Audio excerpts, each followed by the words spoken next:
Yung aming bahay dito sa Baguio kung saan kami nag-stay.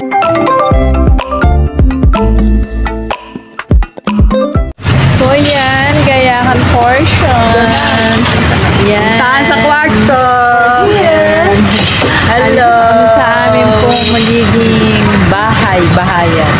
Ano ba Yan, iba naming mga kasama. So yun yung van natin.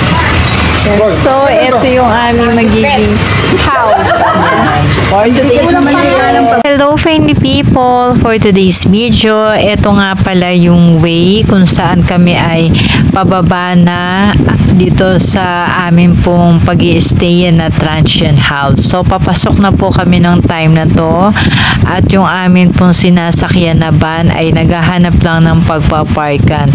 So, ito yung itsura sa loob at saka yung parking space nung transient house na pag-i-stay namin for 2 days dito yan sa Baguio City. So meron pang iba dito mga house.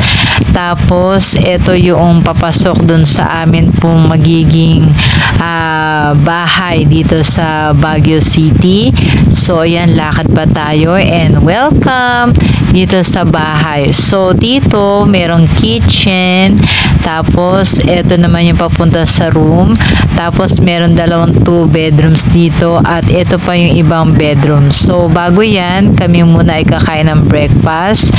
Tapos ito yung amin pong breakfast bago kami lumakad. So ito naman yung amin pong room. So ito yung pong mga makakasama ko sa akin pong room. Sila Kapitana, si Konsihala, si Ate Da, si Tita Gayang, si Tita Ramona. So ayan ang amin pong house dito sa Baguio City for 2 days stay. Ayan. Yung aming bahay dito sa Baguio kung saan kami nagstay. Thank you so much po sa may-ari po ng tinuluyan namin dito sa Baguio City. So hanggang sa muli sa ating muling pagkikita Baguio City. Ito yung aming house na tinuluyan dito sa Baguio. Thank you!